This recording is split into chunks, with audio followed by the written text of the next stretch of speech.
ഈശോ മിശിഹായിക്ക് സ്തുതിയായിരിക്കട്ടെ. കാരുണ്യ വഴിയുടെ 9ാമത്തെ ദിവസത്തിലേക്ക് നമ്മൾ എത്തുകയാണ്. നോമ്പ് കാലത്തിൽ കർത്താവ് തമ്പുരാൻ്റെ കുരിശോട് ചേർന്ന് നടക്കാനുള്ള നമ്മുടെ ശ്രമമാണ് ഈ കാരുണ്യ വഴി ശുശ്രൂഷ. ഇന്നലത്തെ 8ാം നാളിലെ ശുശ്രൂഷ ഞാൻ പ്രത്യേകം നിങ്ങളുടെ പ്രാർത്ഥനയ്ക്ക് നൽകിയായിരുന്നു. പിശാചിൻ്റെ കെണിയും തട്ടിപ്പും തിരിച്ചറിയണം എന്നതായിരുന്നു. ഈശോ ശിമയോനെ, പത്രോസിനെ ഓർമ്മപ്പെടുത്തിയ കാര്യം, നിങ്ങളുടെ വിശ്വാസം നഷ്ടപ്പെട്ടു പോകാതിരിക്കാൻ ഞാൻ നിങ്ങൾക്ക് വേണ്ടി പ്രാർത്ഥിക്കുന്നു എന്ന കാര്യം, അത് ഈ കാലഘട്ടത്തിൽ നമ്മൾ അറിയേണ്ട ഒരു രഹസ്യമായിരുന്നു ഇന്നലത്തെ ശുശ്രൂഷ. അത് നിങ്ങൾ പരമാവധി ആളുകളിലേക്ക് അത് എത്തിക്കണം.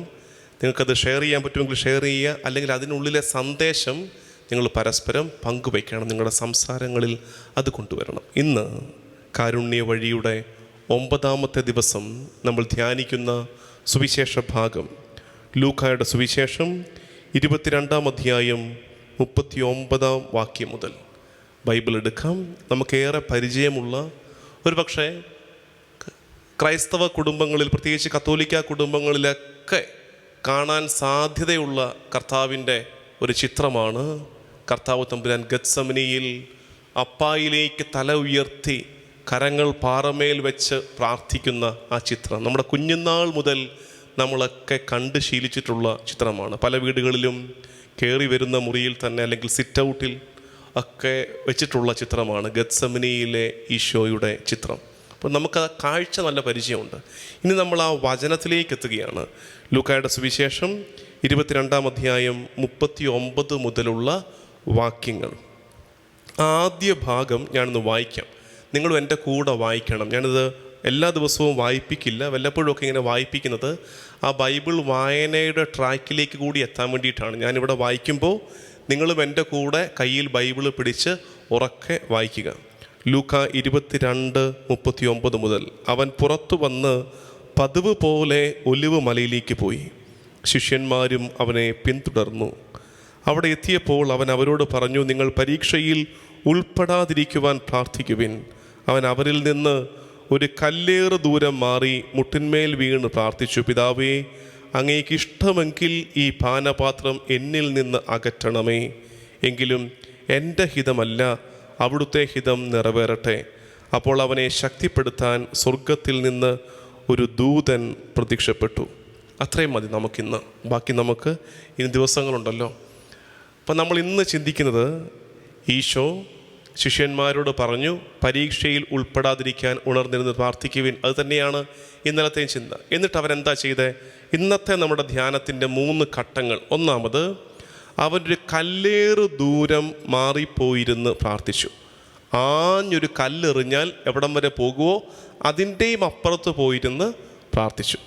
രണ്ടാമത്തത്, അവൻ്റെ പ്രാർത്ഥനയുടെ കണ്ടൻറ്റ്, പിതാവേ, കഴിയുമെങ്കിൽ ഈ പാനപാത്രം എടുത്തു മാറ്റണമേ, എങ്കിലും എൻ്റെ ഇഷ്ടമല്ല, നിൻ്റെ ഇഷ്ടം നിറവേറട്ടെ. മൂന്നാമത്തത്, അവൻ്റെ പ്രാർത്ഥനയ്ക്ക് സ്വർഗം നൽകിയ ഉത്തരം, അവനൊരു ദൂതനെ സമ്മാനിച്ചു സ്വർഗം. ഈ 3 കാര്യങ്ങളാണ് നമ്മുടെ ഇന്നത്തെ ചിന്ത. ഞാൻ ഈ ആദ്യമേ തന്നെ ഈ 3 കാര്യങ്ങളാണെന്നൊക്കെ പറയുന്നത് നിങ്ങളും ആ ക്ലാരിറ്റിയിൽ ഇത് കേൾക്കാൻ വേണ്ടിയിട്ടാണ്. അല്ല, ഓരോന്നായിട്ട് പറഞ്ഞു വന്നാൽ മതി. ഈ 3 എണ്ണത്തിലേക്ക് ഫോക്കസ് ചെയ്യുക. 1, കല്ലേറ് ദൂരം മാറിയിരുന്നു. 2, ഈശോ പ്രാർത്ഥിച്ച പ്രാർത്ഥനയുടെ ആ കണ്ടൻറ്റ്. 3, ആ പ്രാർത്ഥനയ്ക്ക് സ്വർഗത്തിൽ നിന്ന് കിട്ടിയ ഉത്തരം. ഒന്നാമത്തെ കാര്യം, ഒരു കല്ലേറ് ദൂരം മാറിയിരുന്നു. എന്താ അതിൻ്റെ അർത്ഥം? അതായത് ദൈവാനുഭവത്തിന് ഒരു സെപ്പറേഷൻ ആവശ്യമുണ്ട്. സിമ്പിളായിട്ട് മനസ്സിലാക്കുക. ദൈവ സാന്നിധ്യം അനുഭവിക്കാൻ ആത്മാർത്ഥമായിട്ട് ആഗ്രഹിക്കുന്നുണ്ടെങ്കിൽ നമ്മൾ വ്യാപരിക്കുന്ന ആ മേഖലയിൽ നിന്ന്, ആ ബന്ധങ്ങളിൽ നിന്ന് നമ്മളെ തന്നെ ഒന്ന് മാറ്റി, ഒരല്പം ഒന്ന് മാറ്റി നിർത്തുമ്പോഴാണ് നമുക്ക് ദൈവ സാന്നിധ്യം അനുഭവിക്കാൻ പറ്റുന്നത്. അത് ഈശോ തന്നെ ഇതിനു മുമ്പേ വർക്കൗട്ട് ചെയ്തിട്ടുണ്ട്. മർക്കോസിൻ്റെ സുവിശേഷം 8-ാം അധ്യായം 22 മുതൽ 26 വരെയുടെ വാക്യങ്ങൾ നിങ്ങൾ പിന്നെ വായിച്ചാൽ മതി. അവിടെ ഒരു അന്ധനെ സുഖപ്പെടുത്താൻ വേണ്ടി അവൻ വന്ന് ഈശോയോട് സൗഖ്യം യാചിക്കുമ്പോൾ ഈശോ ചെയ്യുന്ന ആദ്യത്തെ കാര്യം, ഇവനെ സുഖപ്പെടുത്താൻ വേണ്ടി ചെയ്യുന്ന കാര്യം എന്നറിയാമോ? ഇവനെ ഗ്രാമത്തിൻ്റെ വെളിയിലേക്ക് കൊണ്ടുപോയി എന്നാണ് പറയുന്നത്. ഇവനെ ഗ്രാമത്തിൻ്റെ വെളിയിലേക്ക് കൊണ്ടുപോയി. എന്തിനാ ഇവനെ ഗ്രാമത്തിൻ്റെ വെളിയിലേക്ക് കൊണ്ടുപോയി? ഗ്രാമത്തിൽ നിർത്തിക്കൊണ്ട് സുഖപ്പെടുത്താൻ വയ്യായിരുന്നോ? ഒന്ന് മാറ്റി നിർത്തണം. നമ്മൾ നിൽക്കുന്ന ചില കംഫർട്ട് സോണിൽ നിന്ന്, ചിലപ്പോൾ നമ്മളെ പാപത്തിലേക്ക് നയിക്കുന്ന ചില സാഹചര്യങ്ങളിൽ നിന്ന്, നമ്മുടെ ബലം കളയുന്ന ചില ഇടങ്ങളിൽ നിന്ന് മാറി നിൽക്കണം. ആ സെപ്പറേഷൻ പ്രാർത്ഥനയ്ക്ക് ആവശ്യമാണ്. ചിലർ ചോദിക്കാറില്ലേ, എപ്പോഴും അങ്ങ് പ്രാർത്ഥിച്ചാൽ പോരെ? പ്രാർത്ഥിക്കാൻ വേണ്ടി എന്തിനാ ഒരു സമയം, പ്രാർത്ഥിക്കാൻ വേണ്ടി എന്തിനാ ഒരു സ്ഥലം, ടൈം ആൻഡ് സ്പേസിൻ്റെ ആവശ്യമുണ്ടോ? നമ്മളെപ്പോഴും അങ്ങ് പ്രാർത്ഥിക്കുകയല്ലേ, എപ്പോഴും എന്തിനാ ഈ സമയമൊക്കെ മാറ്റി വെച്ച്? അല്ല, അങ്ങോട്ട് പോയി ഇന്ന് പ്രാർത്ഥിക്കാം. നമ്മളെ വിളിക്കും, നമ്മൾ പറയും വാ നമുക്കൊന്ന് പ്രാർത്ഥിക്കാൻ പോകാം. അപ്പോൾ അവർ പറയും, അത് പ്രാർത്ഥിക്കാൻ എന്തിനാ പോകുന്നത്, ഇവിടെ ഒന്ന് പ്രാർത്ഥിച്ചാൽ പോരെ? പോരാ, ഒരു മാറ്റം ആവശ്യമുണ്ട്, ഒരു മാറ്റം ആവശ്യമുണ്ട്. ഇതിനെ തിരിച്ച് മനസ്സിലാക്കുകയും റിവേഴ്സായിട്ട് മനസ്സിലാക്കുമ്പോൾ, ഇനിയിപ്പോൾ ആർക്കെങ്കിലും ഇതങ്ങോട്ട് ദഹിക്കുന്നില്ലെങ്കിൽ തിരിച്ച് ചിന്തിക്കുമ്പോൾ ഇതിൻ്റെ അർത്ഥം കിട്ടും. എന്നറിയാമോ? നമ്മുടെ ഹിസ്റ്ററി എടുത്ത് നോക്കണം, നമ്മുടെ ജീവിതത്തിൻ്റെ പൂർവ്വകാലം എടുത്ത് നോക്കണം. നമ്മൾ ഏറ്റവും അധികം ദൈവസാന്നിധ്യം അനുഭവിച്ച നേരം എപ്പോഴാണ്? നമ്മൾ ഏറ്റവും അധികം ദൈവസാന്നിധ്യം, ഡിവൈൻ പ്രസൻസ് അനുഭവിച്ച നേരം എപ്പോഴാണെന്ന് ഊഹിക്കാവോ? പറയട്ടെ, ആരുമില്ലാതിരുന്ന നേരത്ത്. മിക്കവാറും ഒരു സഹനകാലമായിരിക്കും. നമ്മുടെ കൂടെ നിൽക്കുമെന്ന് നമ്മൾ വിചാരിച്ചവരൊന്നും കൂടെയില്ല, നമ്മുടെ കൂടെ ഉണ്ടാകുമെന്ന് കരുതിയതൊന്നും നമ്മുടെ കൂടെയില്ല. അത്തരം ചില ഒറ്റപ്പെടലുകൾ നമ്മുടെയൊക്കെ ജീവിതത്തിൽ ഉണ്ടായിട്ടില്ലേ? അത്തരം നേരങ്ങളിൽ ദൈവത്തെ അനുഭവിച്ചതുപോലെ മറ്റേതെങ്കിലും കാലത്ത് നമ്മൾ ദൈവത്തെ അനുഭവിച്ചിട്ടുണ്ടോ? എന്താ സംഭവിച്ചത്? ബാക്കിയുള്ളതൊക്കെ ഒന്ന് മാറിയപ്പോൾ നമ്മൾ തിരിച്ചറിഞ്ഞു ദൈവം കൂടെയുണ്ട്. നമ്മുടെ വിചാരം, നമ്മുടെ കുടുംബം, നമ്മുടെ ചുറ്റും, നമ്മുടെ സമ്പത്ത്, നമ്മുടെ ജോലി, അതിൻ്റെ ജോലി ഉത്തരവാദിത്തങ്ങൾ, ഇതിൻ്റെ എല്ലാം നടുക്ക് നിൽക്കുമ്പോൾ ഉണ്ടല്ലോ, അത്രയൊന്നും അങ്ങോട്ട് ദൈവാനുഭവം കിട്ടില്ല. അത് ആരുടെയും കുറ്റമല്ല, നമ്മളങ്ങനെയാണ്. അപ്പോൾ എന്താണ്, ചില നേരങ്ങളിൽ ഇതൊക്കെ പോകുന്ന കാലം വരും. അപ്പോൾ നമ്മൾ ദൈവത്തെ കൂടുതലറിയും. അതുകൊണ്ട് അത് പോകാൻ വരെ കാത്തിരിക്കണോ ദൈവസാന്നിധ്യം അറിയാൻ വേണ്ടിയിട്ട്? ഇതെല്ലാം പൊഴിഞ്ഞു പോയാലേ ഞാൻ ദൈവസാന്നിധ്യം അനുഭവിക്കുമെന്ന് വാശി പിടിക്കരുത്. അതിനു മുമ്പേ എന്ത് ചെയ്യണം? ഇതെല്ലാം ഇവിടെ ഉള്ളപ്പോഴും അതൊക്കെ അവിടെ ഇരിക്കട്ടെ, ഞാനൊന്ന് മാറി നിൽക്കുകയാണ്. അതുകൊണ്ടാണ് വർഷത്തിലൊരിക്കൽ ഒരു വാർഷിക ധ്യാനമൊക്കെ വേണമെന്ന് പറയുന്നത്. വാർഷിക ധ്യാനം ഇടവക പള്ളിയിൽ നടക്കുന്ന ധ്യാനം നിശ്ചയമായിട്ട് നല്ലതാണ്. പക്ഷേ അതിനകത്തൊരു പ്രശ്നമുള്ളത്, ഇടവക പള്ളി, ഞാനുമൊക്കെ ഇടവക പള്ളിയിൽ പോയി ധ്യാനിപ്പിക്കുന്നുണ്ട്, ഇടവക ധ്യാനം നടത്താറുണ്ട്. ഇടവക ധ്യാനം കൂടാതൊരു ധ്യാനം കൂടെ നിങ്ങൾ നല്ലതാണ്. ഒരു സ്പിരിച്വൽ പ്രാക്ടീസ് സീരിയസ് ആയിട്ട് നിങ്ങളുടെ ആത്മീയ വളർച്ച എടുക്കാൻ ആഗ്രഹിക്കുന്നുണ്ടെങ്കിൽ എന്താ കാര്യം എന്ന് വെച്ചാൽ, നമ്മളിപ്പോൾ ഇടവകയിൽ ഒരു വാർഷിക ധ്യാനം വെക്കുന്നു, ആരെങ്കിലും ധ്യാനഗുരുക്കന്മാർ, അച്ഛന്മാർ വന്ന് പ്രസംഗിക്കുന്നു. അപ്പോൾ പറ്റുന്നതെന്ന് വെച്ചാൽ നല്ലതാണ്, അത് വേണം, അത് മോശമല്ല, അത് വേണം, എല്ലാ ഇടവുകളിലും നടക്കണം. പക്ഷേ വൈകുന്നേരം സായാഹ്നത്ത് നമ്മൾ ഈ കൺവെൻഷൻ നടത്തുന്നു, അല്ലെങ്കിൽ ധ്യാനം നടത്തുന്നു, ഇത് കഴിഞ്ഞിട്ട് എങ്ങോട്ടാണ് വരുന്നത്? പിന്നെ ആ വീട്ടിലേക്കാണ്. അന്ന് പിറ്റേ ദിവസം പകൽ മുഴുവൻ എന്താ ചെയ്യുന്നത്? നമ്മൾ സ്ഥിരം ചെയ്യുന്ന ജോലികളാണ് ചെയ്യുന്നത്. എന്നിട്ട് പിന്നെ വൈകുന്നേരം വരിക. അതിനേക്കാൾ നല്ലത് എല്ലാം ഇട്ടെറിഞ്ഞിട്ട് ഒരു പോക്ക് പോകണം. വല്ലപ്പോഴും, എപ്പോഴും അല്ല, എല്ലാ ആഴ്ചയിലും ധ്യാനിക്കാൻ പോകരുത്, എല്ലാ മാസവും പോകരുത്. വേറെ പണി നിങ്ങളെ ദൈവം ഏൽപ്പിച്ചിട്ടുണ്ട്, അതൊക്കെ വൃത്തിയായിട്ട് ചെയ്യണം. വല്ലപ്പോഴും ഒരിക്കൽ, വർഷത്തിലൊരിക്കൽ, ബാക്കി എല്ലാത്തിനോടും നോ പറഞ്ഞിട്ട്, എല്ലാത്തിനെയും അവിടെ ഫ്രീസ് ചെയ്ത് വെച്ചിട്ട് നമ്മളങ്ങ് പോകണം. നമ്മളങ്ങ് പോയിട്ട്, അതായത് നമ്മുടെ ടൈം ടേബിളൊക്കെ വേറെയാണ്, പുതിയതാണ്. കർത്താവിൻ്റെ പ്രസൻസ് അധികമായി വെളിപ്പെടുന്നൊരു സ്ഥലത്ത് പോയി നമ്മൾ 24 മണിക്കൂറും ആ സാന്നിധ്യത്തിൽ ഇരിക്കുകയാണ്. അത് അധിക ദൈവാനുഭവം നമുക്ക് നൽകും. ചില നേരങ്ങളിൽ അങ്ങനെ ഒരു സെപ്പറേഷൻ ആവശ്യമുണ്ട്. പ്രത്യേകിച്ച് ഉള്ളുരുകുന്ന കാലങ്ങളിൽ അങ്ങനെയൊന്ന് പ്രാർത്ഥനയ്ക്ക് വേണ്ടി നമ്മളെ തന്നെ മാറ്റണം. കർത്താവ് ചെയ്തത് അവൻ്റെ ചങ്ക് പിടയുന്നൊരു കാലമാണ്, ചങ്ക് പിടയുന്നൊരു നേരം വന്നിരിക്കുകയാണ്. ആ നേരത്ത് അവൻ എന്ത് ചെയ്തു? അവൻ്റെ കൂട്ടുകാരിലൊന്നും ആശ്രയം വെച്ചില്ല. നമ്മൾ ചിലപ്പോൾ കാണിക്കുന്ന മണ്ടത്തരം, അങ്ങനെയൊന്ന് ഉലഞ്ഞു പോകുന്ന നേരത്ത് പത്രോസേടാ കൂടെ നിൽക്കടാ, പിടിക്കടാ, എൻ്റെ കൈ പിടിക്കടാ, യോഹന്നാനെ ഒന്ന് കൂടെ നിൽക്കടാ എന്നൊക്കെ നമ്മളിൽ പറഞ്ഞു പോകും. ഈശോ തിരിച്ചറിയുന്ന എന്താ? അവരെയൊക്കെ നിങ്ങൾ അവിടെ ഇരുന്ന് പ്രാർത്ഥിക്കേ, ഞാൻ ഇങ്ങോട്ട് മാറിയിരുന്ന് പ്രാർത്ഥിക്കാം. ഒരു സെപ്പറേഷൻ പ്രാർത്ഥനയ്ക്ക് ആവശ്യമുണ്ടെന്ന് തിരിച്ചറിയണം ദൈവജനമേ. നമുക്കൊരു പക്ഷേ അതങ്ങനെ പറ്റി കാണത്തില്ല, ഇനിയെങ്കിലും ശ്രമിക്കണം. അങ്ങനെയൊന്നും മാറി നിന്നും മാറ്റി നിർത്തിയും പ്രാർത്ഥിക്കാൻ ഉള്ള ശ്രമമുണ്ടാകണമെന്ന് ഓർമ്മിപ്പിക്കുന്നു. രണ്ടാമത്തെ കാര്യം നമുക്ക് 3 വിഷയങ്ങളാണ് ഇന്ന് ധ്യാനിക്കുന്നതെന്ന് പറഞ്ഞായിരുന്നു. ഒന്ന്, ഈ കല്ലേറ് ദൂരം മാറി. അതുകൊണ്ടാണെന്നേ ചില നേരങ്ങളിൽ കണ്ടിട്ടുണ്ടോ, നിങ്ങൾ ബൈബിൾ വായിക്കുമ്പോൾ മനസ്സിലാകും, തീരത്ത് വള്ളത്തെ കയറി കർത്താവ് ഇരിക്കുന്നു, ശിഷ്യന്മാർ. ഈശോ എന്താ ആവശ്യപ്പെടുന്നത്? ആഴങ്ങളിലേക്ക് വള്ളം നീക്ക്. എന്താ കാര്യം? നമുക്ക് ഈ തീരത്ത് നിന്ന്, ഈ ക്രൗഡിൽ നിന്ന് നമുക്കൊരു സെപ്പറേഷൻ ആവശ്യമുണ്ടടാ. അതുകൊണ്ട് നമുക്ക് അങ്ങോട്ട് മാറാം. ഈ സെപ്പറേഷൻ സ്പിരിച്വാലിറ്റിയിൽ വളരെ പ്രധാനപ്പെട്ടതാണ് എന്നോർക്കുക. രണ്ടാമത്, ഈശോയുടെ പ്രാർത്ഥനയുടെ ശൈലിയാണ്. ഈശോയുടെ പ്രാർത്ഥന ശൈലി, പുത്രൻ പിതാവിനോട് പ്രാർത്ഥിക്കുകയാണ്, അപ്പാ കഴിയുമെങ്കിൽ ഈ പാനപാത്രം എടുത്തു മാറ്റണേ. കഴിയുമെങ്കിൽ ഈ പാനപാത്രം എടുത്തു മാറ്റണേ. നമ്മളും പ്രാർത്ഥിക്കുന്നില്ലേ? അത് ഈശോ പ്രാർത്ഥിച്ചെങ്കിൽ ഈശോ അവൻ്റെ വരവിൻ്റെ ഉദ്ദേശം തന്നെയായ ഈ പാനപാത്രം, ഈ കുരിശ്, ഒരു വേള അവൻ പ്രാർത്ഥിക്കുകയാണ്, അപ്പാ പറ്റുമെങ്കിൽ ഇതൊന്ന് മാറ്റ്. അപ്പോൾ നമ്മളും എളിമപ്പെട്ട് പ്രാർത്ഥിച്ചോണം. ചില മനുഷ്യരുണ്ട്, ഞാനൊന്നും പ്രാർത്ഥിക്കില്ല. അവർ ഭയങ്കര ബുദ്ധിജീവികളാണ്. അവർ പറയുന്നത് ഞാനൊന്നും പ്രാർത്ഥിക്കില്ല. കാരണം എന്താ? എല്ലാം ദൈവത്തിന് അറിയാമല്ലോ, എല്ലാം ദൈവത്തിന് അറിയാമല്ലോ, അതുകൊണ്ട് പ്രാർത്ഥിക്കേണ്ട കാര്യം എന്താന്നേ? നമ്മൾ എന്തിനാണ് ഈ പള്ളിയിൽ കയറിയിരുന്നുകൊണ്ട് ഇത് തന്നെ പിന്നെ പറയുന്നത്? കർത്താവിന് ഇതെല്ലാം അറിയാമല്ലോ, അവനെല്ലാം അറിയുന്നവനല്ലേ. അങ്ങനെ ഒരു തെറ്റിദ്ധാരണ നിങ്ങളുടെ തലയിൽ കയറിയിട്ടുണ്ടെങ്കിൽ മനസ്സിലാക്ക്, പുത്രൻ പോലും പിതാവിനോട് പ്രാർത്ഥിക്കുന്നു, പിതാവേ കഴിയുമെങ്കിൽ ഈ പാനപാത്രം എടുത്തു മാറ്റണേ. അല്ലെങ്കിൽ തന്നെ വേറൊരു രംഗമുണ്ട്. ഒരു ദിവസം ഈശോയുടെ മുമ്പിലേക്ക് ഒരു അന്ധനെ അവർ പിടിച്ചു നിർത്തി, ഒരു കണ്ണു പൊട്ടനെ അവൻ്റെ മുമ്പിലേക്ക് പിടിച്ചു നിർത്തി. നമ്മൾ പറഞ്ഞു, കഴിഞ്ഞ ദിവസം നമ്മൾ ധ്യാനിച്ചതാ. അപ്പോൾ ഈശോ എന്താ ചോദിക്കുന്നത്? നിനക്കെന്ത് വേണം? ആർക്കറിയാത്തത് അവന് വേണ്ടത് കാഴ്ചയാണെന്ന്. പക്ഷെ അവനെ കൊണ്ട് പറയിപ്പിക്കുക, നീ പറ. അപ്പോൾ അന്ധൻ പറയുന്നു, എനിക്ക് കാഴ്ച വേണം. അതുപോലെയാണ് നമുക്കെന്താ വേണ്ടത് കർത്താവിന് അറിയാം. പക്ഷേ അങ്ങനെ പറയുന്നിടത്ത് നമ്മൾ എളിമപ്പെടുന്നു, നമ്മളുടെ താല്പര്യം കാണിക്കുന്നു. പ്രാർത്ഥിക്കാൻ ഒരു മടിയും വേണ്ട കേട്ടോ. നമ്മുടെ എല്ലാ വിഷയങ്ങളും ദൈവത്തിന് മുമ്പാകെ പറഞ്ഞോണം. ചില പ്രാർത്ഥനകൾ പൊട്ടപ്രാർത്ഥനകളായിരിക്കും, നമുക്കും അറിയാം ഇത് അത്ര ചോദിക്കാൻ കൊള്ളാവുന്ന പ്രാർത്ഥനയൊന്നും അല്ല എന്നറിയാം. പ്രാർത്ഥിച്ചേക്കുന്നേ കർത്താവിനോടല്ലാതെ വേറെ ആരോട് പറയാനാണ് നമുക്ക്? കർത്താവിനോട് പറ. പക്ഷെ ഒരു കാര്യമുണ്ട്, ഇനി മുതൽ നിങ്ങൾ പ്രാക്ടീസ് ചെയ്യേണ്ട ഒരു കാര്യമുണ്ട്. ഏതു പ്രാർത്ഥന പ്രാർത്ഥിച്ചിട്ടും, ഏതു പ്രാർത്ഥന ദൈവത്തിന് മുമ്പാകെ പ്രാർത്ഥിച്ച് കഴിഞ്ഞിട്ടും അതിൻ്റെ വാൽക്കഷ്ണം പോലെ പറയേണ്ട ഒരു കാര്യമുണ്ട്. എന്തറിയാമോ? എൻ്റെ ഇഷ്ടമല്ല നിൻ്റെ ഇഷ്ടം. ഞാൻ എൻ്റെ ഇഷ്ടം പറഞ്ഞെന്നേ ഉള്ളൂ, ഞാൻ പ്രാർത്ഥിച്ചെന്നേ ഉള്ളൂ. എൻ്റെ വിചാരത്തിൽ ഇതാണ് നല്ലതെന്ന് തോന്നുന്നു, ഇതാണ് എൻ്റെ ജീവിതത്തിൽ ഇപ്പോൾ ആവശ്യമെന്ന് തോന്നുന്നു, ഇതാണ് എന്നൊക്കെ തോന്നുന്നു. എന്നിട്ട് പറഞ്ഞ ഇതെല്ലാം കഴിഞ്ഞിട്ട് പറയണം, കർത്താവേ എൻ്റെ ഇഷ്ടമൊന്നും അല്ല കേട്ടോ, നിൻ്റെ ഇഷ്ടം നടക്കട്ടെ, നീ തീരുമാനിക്കുന്നവൾ നടത്തിയാൽ മതി. എനിക്കിപ്പോഴേ ഈ ജോലി ഇപ്പം കിട്ടണം, എന്നെ സംബന്ധിച്ച് ഇതാണ് ഇപ്പോഴത്തെ ഏറ്റവും വലിയ ആവശ്യമെന്നാണ് എനിക്ക് തോന്നുന്നത്. കാരണം ആപ്പാടെ ബുദ്ധിമുട്ടാണ്, വരുമാനം ഇല്ല, ഇത് കിട്ടിയാലേ കാര്യങ്ങൾ നടക്കൂ എന്നാണ് എൻ്റെ ബുദ്ധിയിൽ എനിക്ക് തോന്നുന്നത്.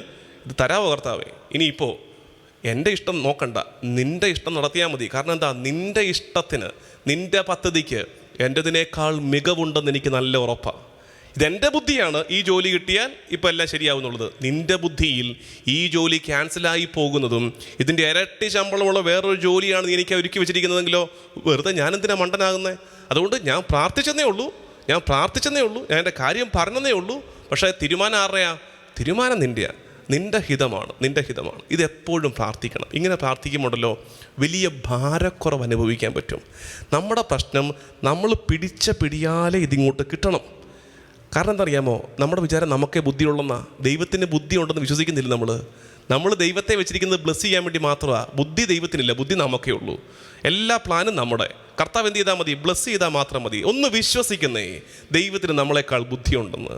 അങ്ങനെ ഉണ്ടെങ്കിൽ പിന്നെ നമ്മൾ പറയും, കർത്താവേ നിൻ്റെ പദ്ധതി നടപ്പിലാക്കി തന്നാൽ മതി. ഒരു പ്രാർത്ഥനയും കൂടെ പ്രാർത്ഥിക്കണം. ഇത് വളരെ ശ്രദ്ധിക്കണേ. ഇത് പ്രാർത്ഥിച്ചു തുടങ്ങുന്നിടത്ത് നമുക്ക് വലിയ ഒരു ദൈവാനുഭവം കിട്ടും. കർത്താവേ, അതായത് പ്രാർത്ഥിച്ചിട്ട് പറയണം, കർത്താവേ എൻ്റെ ഇഷ്ടമല്ല നിൻ്റെ ഇഷ്ടം നിറവേറട്ടെ.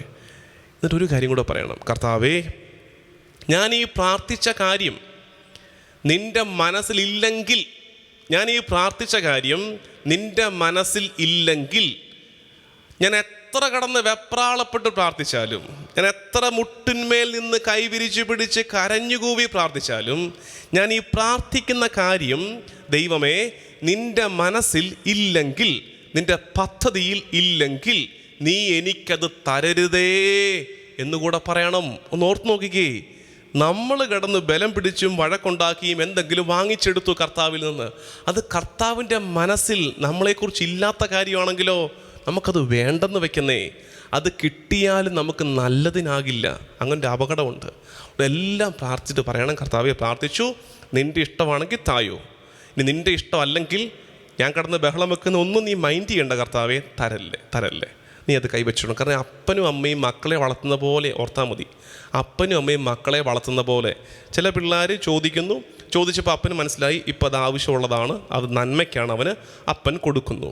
ചില പിള്ളേരുണ്ട് കിടന്ന് വഴക്കുണ്ടാക്കി ബഹളം വെച്ച് അപ്പൻ അറിയാം ഇത് ഇവന് നല്ലതിനല്ലെന്ന്, പക്ഷെ ഇവൻ്റെ ബഹളം കാരണം എന്തെങ്കിലും ആട്ടം വിചാരിച്ചിട്ട് കൊടുക്കുകയാണ്. പക്ഷെ ആ കൊടുക്കുന്ന അപ്പം സന്തോഷത്തോടെ കൊടുക്കുന്ന അല്ല, ഈ ബഹളം സഹിക്കുക വയ്യാതെ കൊടുക്കുന്ന. അങ്ങനെ കിടന്ന് ബഹളം വെച്ച് നമുക്കൊന്നും മേടിക്കണ്ട, പ്രാർത്ഥിക്കുക. ആ പിതൃപുത്ര ബന്ധത്തിൽ, പിതൃപുത്രി ബന്ധത്തിൽ ഈശോയോട് പ്രാർത്ഥിച്ച് കാര്യങ്ങൾ ഈശോയുടെ ഹിതത്തിന് വിട്ടുകൊടുക്കണം. അല്ലെങ്കിൽ പറ്റുന്ന അപകടമേ, ഈ പഴയ നിയമത്തിൽ ഞാനത് പറഞ്ഞായിരുന്നോ എന്ന് എനിക്ക് ഈ തവണ പറഞ്ഞോന്ന് സംശയമുണ്ട്, മുമ്പത്തെ എപ്പിസോഡിൽ വല്ലതും പറഞ്ഞു പോയോന്ന്. ഈ ബാലാം പ്രവാചകനെ ബാലാഖ് വിജാതീയ രാജാവ് വിളിച്ചുകൊണ്ട് പോകുന്നുണ്ട് ഇസ്രായേലിനെതിരെ പ്രവചിക്കാൻ വേണ്ടി. ആദ്യം വന്നു അവരിങ്ങനെ പാരിതോഷങ്ങളൊക്കെ ആയിട്ടാണ് വന്നത്. അപ്പോൾ ബാലാമിനൊരു ആഗ്രഹം അവിടം വരെ പോയാൽ കൊള്ളാമെന്ന്. ബാലാം ദൈവത്തോട് ചോദിച്ചു, ഞാൻ പൊക്കോട്ടെ? ദൈവം പറഞ്ഞു വേണ്ട. എപ്പോഴും ഓർത്ത് വെച്ചേക്കണേ, ദൈവം വേണ്ടെന്ന് പറഞ്ഞാൽ അതിൻ്റെ അർത്ഥം വേണ്ടെന്ന് തന്നെയാണ്. വേണ്ടെന്ന് പറഞ്ഞ അർത്ഥം വേണ്ടെന്ന് തന്നെയാണ്. പിന്നെ ചോദിക്കാനും പറയാനൊന്നും പോകണ്ട. ഇവർ പിന്നെ ഈ ബാലാക്ക് പിന്നെയും ആളെ വിട്ടു. ബാലാമിന് ഇവർ പിന്നെയും വന്നു, സമ്മാനമൊക്കെ ഉണ്ട് എന്നറിഞ്ഞപ്പം ബാലാം പിന്നെയും കർത്താവിനോട് ചോദിച്ചു, ഞാൻ അവിടെ വരെ പൊക്കോട്ടെ? എന്തെങ്കിലും കാണിക്കേ. ഇത് വലിയ സന്തോഷത്തോട് അനുവാദമൊന്നുമല്ല. ദൈവം പറഞ്ഞാൽ എന്തെങ്കിലും കാണിക്കേ. പോയി. ഈ പോകുന്ന വഴിക്ക് നമ്മൾ കാണുന്ന ഒരു രംഗമുണ്ട്. ഈ കഴുതപ്പുറത്തേറി ബാലാം പോകുന്ന വഴിക്ക് നമ്മൾ കാണുന്ന രംഗം, ഊരിപ്പിടിച്ച വാളുമായി കർത്താവിൻ്റെ ദൂതൻ മുമ്പിൽ നിൽക്കുകയാണ്. ദൈവം സമ്മതിച്ചതൊക്കെയാ, പക്ഷേ ഇത് ദൈവത്തിൻ്റെ മനസ്സിലില്ല. ദൈവത്തിൻ്റെ മനസ്സിലില്ലാത്ത കാര്യങ്ങൾ നമ്മുടെ ജീവിതത്തിൽ സംഭവിക്കാൻ വേണ്ടി നമ്മൾ വാശി പിടിക്കുമ്പോൾ അതും നമുക്ക് നന്മയ്ക്കായി ഭവിക്കണമെന്നില്ല. അതുകൊണ്ട് എപ്പോഴും ഓർത്തേക്കണം, ദൈവഹിതം നിറവേറട്ടെ. ഗത്സമനിയിലെ പ്രാർത്ഥനയാണ് ഒന്നാമത്തത്. നമ്മൾ പറഞ്ഞത് കല്ലേറ് ദൂരം മാറി ഇരുന്ന് പ്രാർത്ഥിക്കണം. ഒരു സെപ്പറേഷൻ എപ്പോഴും പ്രാർത്ഥനയിൽ ആവശ്യമുണ്ട്. ഈ കുരിശ് വരയ്ക്കുമ്പോൾ അടുക്കളയിൽ കറിയിട്ട് ഇളക്കിക്കൊണ്ടല്ലെന്ന് കുരിശ് വരയ്ക്കണ്ടേ. ചിലരുണ്ട്, വളരെ വൈദഗ്ധ്യമുണ്ട് ഈ കാര്യത്തിലൊക്കെ. കാരണവൻ അവിടെ ഇരുന്ന് ചെല്ലും, അമ്മച്ചി അടുക്കളയിൽ ഇരുന്നുകൊണ്ട് ഇത് ഇളക്കിക്കൊണ്ടിരിക്കുകയാണ്. കറിയൊക്കെ വൈകുന്നേരത്തേക്കുള്ള കറി ഇളക്കുകയാണ്. പരിശുദ്ധ മറിയമേ, തമ്പുരാൻ്റെ അമ്മയെ, ഭാവികളായി ഞങ്ങൾക്ക് വേണ്ടി. നമുക്കൊന്നിൽ നിന്ന് സെപ്പറേറ്റ് ചെയ്യാൻ പറ്റുന്നില്ല. നമ്മളെ ഒന്ന് മാറ്റി നിർത്തും. നമ്മളെ മാറ്റി നിർത്തി ധ്യാനിക്കാൻ, പ്രാർത്ഥിക്കാൻ നമുക്ക് പറ്റണം. ഒടുവിലത്തെ കാര്യം, ഇവനിങ്ങനെ പുത്രൻ ഇങ്ങനെ രക്തം വിയർത്ത് പ്രാർത്ഥിച്ചപ്പോൾ ഉത്തരം കൊടുത്തോ പിതാവ്? ഉത്തരം കൊടുത്തു. എന്താ ഉത്തരം കൊടുത്തേ? ആ പ്രാർത്ഥനയ്ക്കൊരു ഉത്തരമുണ്ടായിരുന്നു. അതാണ് ദൈവദൂതൻ. ഒന്ന് ഓർക്കണേ, നമ്മുടെ പ്രാർത്ഥനകൾക്ക് ഇപ്പോൾ സഹനം മാറ്റണേ എന്ന് നമ്മൾ പ്രാർത്ഥിക്കുമ്പോൾ ഉത്തരം തരും ദൈവം. പക്ഷെ നമ്മൾ പ്രാർത്ഥിച്ച കാര്യമാണെന്നില്ല. നമ്മൾ പ്രാർത്ഥിച്ച സഹനം മാറ്റണേ. അപ്പോൾ കർത്താവ് പറയുന്നു, ഈ സഹനം മാറ്റാനുള്ള സഹനമല്ല, പക്ഷെ നിന്നെ ബലപ്പെടുത്താൻ ഞാൻ നിനക്കൊരു സഹായം തരാം, സ്വർഗത്തിൻ്റെ ദൂതനെ തരാം. അങ്ങനെ ഒരു ദൂതനെ കൊടുക്കുകയാണ്. ഇതാണ് നമ്മളും പ്രാർത്ഥിക്കേണ്ടത്. നമുക്ക് എന്നെ കേൾക്കുന്ന നിങ്ങൾ വളരെ ഞെരുക്കങ്ങളിലൂടെ കടന്നു പോകുന്നവരായിരിക്കും. അങ്ങ് മനസ്സ് മടുത്ത് കാണും. കർത്താവേ, ഇന്നിപ്പോൾ എന്നോട് ഞാൻ ഇങ്ങോട്ട് ഈ ടോക്ക് എടുക്കാൻ വേണ്ടി കയറുന്നതിന് മുമ്പ് ഒരാൾ വിളിച്ചിട്ട് പറഞ്ഞത്, അങ്ങ് മടുത്ത് തീരുകയാണെന്നാണ് പറഞ്ഞത്. അങ്ങനെ വാക്ക് പറഞ്ഞത്, മടുത്തങ്ങ് തീരുകയാണ്. അപ്പോൾ നമ്മൾ അത്തരം നേരങ്ങളിൽ എന്താ പ്രാർത്ഥിക്കേണ്ടത്? നമ്മുടെ സങ്കടം പറഞ്ഞ് പ്രാർത്ഥിച്ചിട്ട് പറയണം, കർത്താവേ, ഈ സഹനത്തിൻ്റെ പാനപാത്രം ഇപ്പം ഞാൻ എൻ്റെ കയ്യിലോട്ട് തന്നിരിക്കുന്ന, അത് രോഗം, ഞെരുക്കം, സാമ്പത്തിക ക്ലേശം, ഒറ്റപ്പെടൽ, തൊഴിലില്ലായ്മ, എന്തുവാട്ടെ, ഇപ്പോൾ നീ എൻ്റെ കയ്യിലൂടെ തന്നിരിക്കുന്ന ഈ സഹനത്തിൻ്റെ പാനപാത്രം, ഇത് മട്ടോളം ഞാൻ കുടിക്കണമെന്നാണ് നിൻ്റെ തിരുഹിതമെങ്കിൽ കർത്താവേ, ഞാനിത് കുടിക്കാം. പക്ഷെ എന്നെക്കൊണ്ട് പറ്റുന്നില്ല, ഒറ്റയ്ക്കാകുന്നില്ല. അതുകൊണ്ട് എന്നെ ബലപ്പെടുത്താൻ സ്വർഗത്തിൻ്റെ ഒരു സഹായം തരണേ എന്ന് പറഞ്ഞ് പ്രാർത്ഥിക്കാമല്ലോ. സഹനം എടുത്തു മാറ്റണേ എന്നല്ല ഇന്ന് പ്രാർത്ഥിക്കേണ്ടത്. ദൈവമേ, നിൻ്റെ പുത്രന് ഗത്സമനിയിൽ നീ ഒരു ദൂതനെ സമ്മാനിച്ചില്ലേ, അതുപോലെ ഒരു സ്വർഗത്തിൻ്റെ സാന്നിധ്യത്തെ, ദൂതനെ എനിക്കൊന്ന് തരണേ. ചിലപ്പോൾ നമ്മുടെ ജീവിത പങ്കാളിയായിരിക്കും. ചില സഹനകാലത്തെ അതിജീവിക്കാൻ നമ്മളെ ബലപ്പെടുത്തി സ്വർഗത്തിൻ്റെ ദൂതൻ കണക്കെ നമ്മുടെ ചാരത്ത് നമ്മുടെ ഭർത്താവ്, ഭാര്യ നിൽക്കും. ചിലപ്പോൾ നമ്മുടെ മക്കളായിരിക്കും, ചിലപ്പോൾ ഗുരുക്കന്മാരായിരിക്കും, വൈദികരായിരിക്കും. സ്വർഗത്തിൻ്റെ ഒരു ദൂതനെ നമുക്ക് ആവശ്യമുണ്ട്, ഒന്ന് ബലപ്പെടുത്താൻ, ഒന്ന് പിടിച്ചു നിർത്താൻ നമ്മളെ. അങ്ങനെ പിടിച്ചു നിർത്തി ആ സഹനകാലത്തെ അതിജീവിച്ച് നമ്മൾ മുമ്പോട്ട് പോകുമ്പോൾ ഉണ്ടല്ലോ, നമ്മൾ മഹത്വം കാണും, നമ്മൾ ദൈവമഹത്വം കാണും. ഇന്നലെ പറഞ്ഞത്, എത്ര കാലമാണ് ഈ സഹനം? ഇല്ല, ഇതിനെ അതിജീവിച്ചൊന്ന് കടന്നു കിട്ടിയാൽ മതി. ഈ സഹനത്തിൻ്റെ പാനപാത്രം തട്ടിത്തെറിപ്പിച്ച് കളയാതെ മട്ടോളം ഒന്ന് കുടിച്ചു തീർത്താൽ മതി. അതിനപ്പുറത്ത് നിങ്ങൾ ദൈവമഹത്വം കാണും. അത് വെളിപാട് പുസ്തകം എടുക്കാം. വെളിപാട് പുസ്തകം 7-ാം അധ്യായം 14-ാം വാക്യം, 13-ാം വാക്യം തൊട്ട് വായിച്ചാൽ കുറച്ചുകൂടെ അർത്ഥം മനസ്സിലാകും. ശ്രേഷ്ഠന്മാരിലൊരുവൻ എന്നോട് ചോദിച്ചു, വെള്ളയങ്കി അണിഞ്ഞ ഇവർ ആരാണ്? ഇവർ എവിടെ നിന്ന് വരുന്നു? ഞാൻ മറുപടി പറഞ്ഞു, പ്രഭു, അങ്ങേക്കറിയാമല്ലോ. അപ്പോൾ അവൻ പറഞ്ഞു, ഇവരാണ് വലിയ ഞെരുക്കത്തിൽ നിന്ന് വന്നവർ. സഹനകാലത്തെ അതിജീവിച്ചു വന്നവർ. അപ്പോൾ നമ്മളെ തന്നെ അവരോടൊന്ന് റിലേറ്റ് ചെയ്തൊക്കെ ഒന്ന് കണക്ട് ചെയ്ത് വെച്ചേക്ക്. ഇവരാണ് വലിയ ഞെരുക്കത്തിൽ നിന്ന് വന്നവർ. എന്നിട്ട് ബാക്കി ഇവരുടെ പ്രത്യേകത, കുഞ്ഞാടിൻ്റെ രക്തത്തിൽ തങ്ങളുടെ വസ്ത്രങ്ങൾ കഴുകി വെളുപ്പിച്ചവർ. കുഞ്ഞാടിൻ്റെ രക്തത്തിൽ, ദൈവകുഞ്ഞാടായ ഈശോ തമ്പുരാൻ്റെ രക്തത്തോട് തങ്ങളെ തന്നെ ചേർത്ത് നിർത്തിയവർ, ആ രക്തത്തിൽ തങ്ങളുടെ വസ്ത്രങ്ങൾ കഴുകി വെളുപ്പിച്ചവർ. എന്നിട്ട് എന്ത് പറ്റി? ഞെരുക്കത്തിൽ നിന്ന് വന്നു, കർത്താവിൻ്റെ കുരിശോട് ചേർത്ത് സഹനങ്ങൾ ഏറ്റെടുത്തു.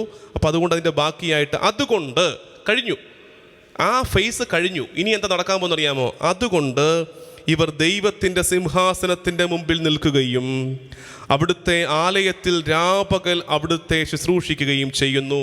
ഇനി അവർ കർത്താവിൻ്റെ സാന്നിധ്യത്തിൽ നിൽക്കും. അത് കഴിഞ്ഞിട്ടോ, സിംഹാസനസ്ഥൻ തൻ്റെ സാന്നിധ്യത്തിൻ്റെ കൂടാരത്തിൽ അവർക്ക് അഭയം നൽകും. ഇനി ദൈവം അവരെ പൊതിഞ്ഞു പിടിക്കും. അടുത്തത്, ഇനി ഒരിക്കലും അവർക്ക് വിശക്കുകയോ ദാഹിക്കുകയോ ഇല്ല, വെയിലോ ചൂടോ അവരുടെ മേൽ പതിക്കുകയില്ല. ദൈവം നിശ്ചയിക്കുന്ന ഒരു സഹനകാലത്തെ സ്വർഗത്തിൻ്റെ സഹായത്തോടെ അതിജീവിക്കുന്നവർക്ക് അതിൻ്റെ ഒടുക്കം സംഭവിക്കാൻ പോകുന്ന കാര്യത്തെക്കുറിച്ച് നമുക്കും തിരിച്ചറിവുണ്ടാകണം. എന്താണത്? കുഞ്ഞാടിൻ രക്തത്തിൽ വസ്ത്രം കഴുകി വെളുപ്പിച്ചവർ, കർത്താവിൻ്റെ കുരിശോട് ചേർന്ന് സഹിച്ചവർ, ഇനി അവർ കർത്താവിൻ്റെ സാന്നിധ്യത്തിൻ്റെ മുമ്പാകെ നിൽക്കും. അവൻ്റെ കൂടാരത്തിൽ അവർക്ക് ദൈവം അഭയം നൽകും. ഇനി അവർക്ക് വിശക്കുകയോ ദാഹിക്കുകയോ ഇല്ല, ഇനി അവർ വെയിലേറ്റ് വാടുകയില്ല. ദൈവജനമേ, ഇന്ന് കേട്ട മൂന്ന് കാര്യങ്ങൾ. ഒന്നാമത്തത്, കല്ലേറ് ദൂരം മാറിയിരുന്ന് പ്രാർത്ഥിച്ചു. ഒരു സെപ്പറേഷൻ. ഇന്നത്തെ ഹോംവർക്ക് അങ്ങനെയാട്ടെ. ഒന്ന് പ്രാക്ടീസ് ചെയ്ത് തുടങ്ങാം നമുക്ക്. ഇന്നത്തെ ഹോംവർക്കായിട്ട് അത് എടുക്കുക. ഇനിയുള്ള മിച്ചമുള്ള 31 ദിവസം പ്രാക്ടീസ് ചെയ്യേണ്ടത്, വല്ലപ്പോഴും ഒരിക്കൽ നമ്മളെ എല്ലാത്തിൽ നിന്നും മാറ്റി നിർത്തിയിട്ട് അല്പനേരം പ്രാർത്ഥിക്കുക. എല്ലാ ദിവസവും കുറച്ചു നേരം എല്ലാത്തിൽ നിന്നും മാറ്റി നിർത്തിയിട്ട് സെപ്പറേറ്റ് ചെയ്തിട്ട് പ്രാർത്ഥിക്കുക. എല്ലാത്തിനോടും അകലം പാലിച്ചൊരു പ്രാർത്ഥനാ ശൈലി ശീലിക്കണം. 2, ഈശോയുടെ പ്രാർത്ഥനയുടെ കണ്ടൻറ്റ്. കാര്യം പറഞ്ഞു എന്നിട്ട് പറയുന്നു, എൻ്റെ ഇഷ്ടമൊന്നുമല്ലപ്പ, നിൻ്റെ ഇഷ്ടം നിറവേറട്ടെ. ഒടുവിലെത്തത്, ഈശോയുടെ പ്രാർത്ഥനയ്ക്ക് സ്വർഗം കൊടുത്ത ഉത്തരം അവനെ ബലപ്പെടുത്താനായി സ്വർഗത്തിൻ്റെ ദൂതനെ അയച്ചു. കർത്താവേ, സഹനകാലം നിൻ്റെ പദ്ധതിയുടെ ഭാഗമാണെങ്കിൽ ഈ സഹന കടൽ ഞങ്ങൾ നീന്തി കടക്കാം. ഈ സഹനത്തിൻ്റെ കനൽ വഴിയിലൂടെ ഞങ്ങൾ ഇനിയും നടക്കാം. ഞങ്ങളുടെ കൈ പിടിക്കാൻ സ്വർഗത്തിൻ്റെ ഒരു സാന്നിധ്യത്തെ ഞങ്ങൾക്ക് തരണേ എന്ന് പറഞ്ഞ് ഇന്നത്തെ ദിവ്യകാരുണ്യ ആരാധനയിൽ നമുക്ക് പ്രാർത്ഥിക്കാം. ആമേൻ. ഇന്നത്തെ പ്രവൃത്തി. ഇന്നു മുതൽ എല്ലാ ദിവസവും തനിച്ചിരുന്ന് പ്രാർത്ഥിക്കുവാൻ കുറച്ച് സമയം നീക്കിവെക്കുക.